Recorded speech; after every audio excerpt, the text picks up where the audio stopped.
Marvel studio ने जब Avengers end game release की थी तब आयरन मैन एक कैरेक्टर हमें छोड़कर नहीं गया। तो आयरन मैन पूरे एमसीयू का फेस, एमसीयू का इंजन, एमसीयू का इमोशनल एंकर सब कुछ एक साथ चला गया। आयरन मैन फैंस के लिए एक सुपर हीरो नहीं था, उनके लिए वो ब्रांड था। एमसीयू का एक अलग टोन सेट करता था और कैजुअल ऑडियंस के लिए वो एंट्री पॉइंट था। और एंड गेम के बाद मार्वल सबसे बड़ा सवाल ये नहीं था कि नेक्स्ट विलन कौन होगा, सवाल ये था कि अब इस यूनिवर्स को कौन कैरी करेगा, क्या ये बच्चे।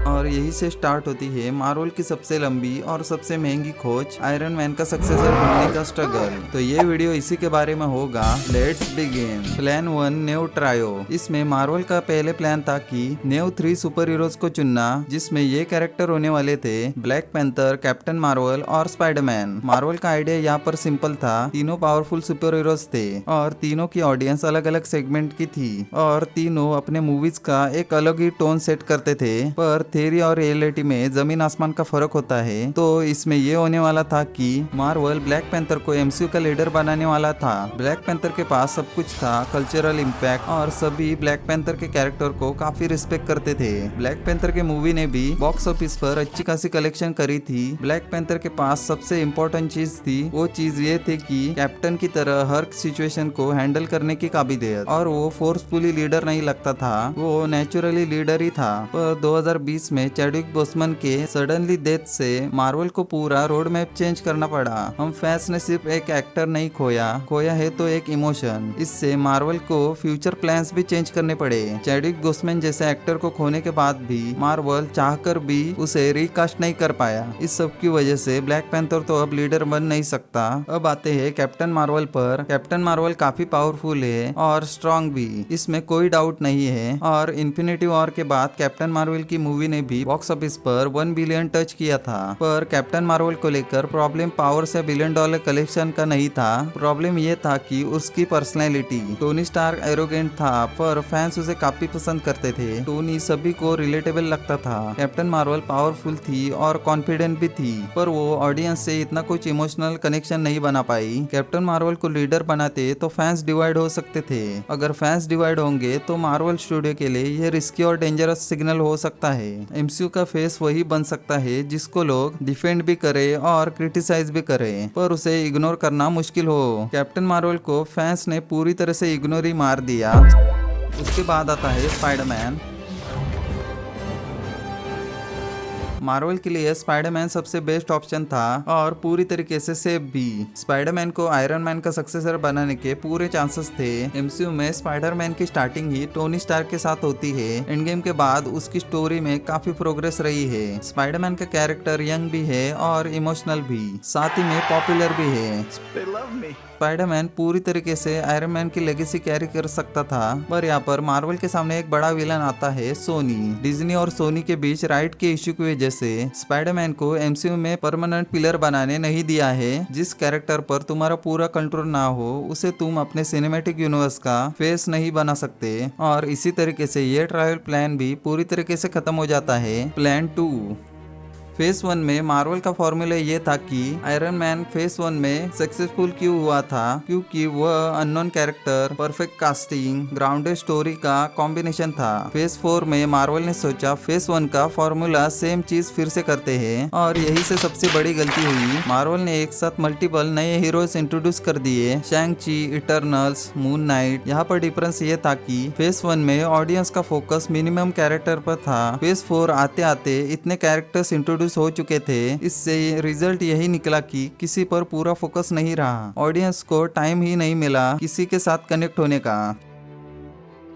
आयरन मैन इसलिए काम किया क्योंकि टोनी स्टार्क का कैरेक्टर काफी इंटरेस्टिंग था, बल्कि वो कैरेक्टर फेमस हुआ क्योंकि रॉबर्ट डाउनी जूनियर ने उस कैरेक्टर में अपनी जान डाल दी थी। आरडीजे आयरन मैन के कैरेक्टर की वजह से ही वर्ल्ड में काफी फेमस हो गए हैं। स्टार तो वो पहले से ही थे। मार्वल ने बाद में काफी सारे एक्टर्स को कास्ट किया जो कि हॉलीवुड में फेमस भी थे, पर वह भी आरडीजे जैसा इम्पैक्ट नहीं क्रिएट कर पाए। प्लान 3। मार्वल ने प्लान 3 में सोचा चलो बचे हुए ओजी एवेंजर्स को पुश करते हैं, पर यहाँ पर भी मार्वल काफी फीका रहा। हल्क का पोटेंशियल पूरी तरीके से वेस्ट कर दिया। हल्क कभी एवेंजर्स का पावर हाउस था, पर एंड गेम के बाद मार्वल ने उसे क्या बना दिया, योगा करने वाला।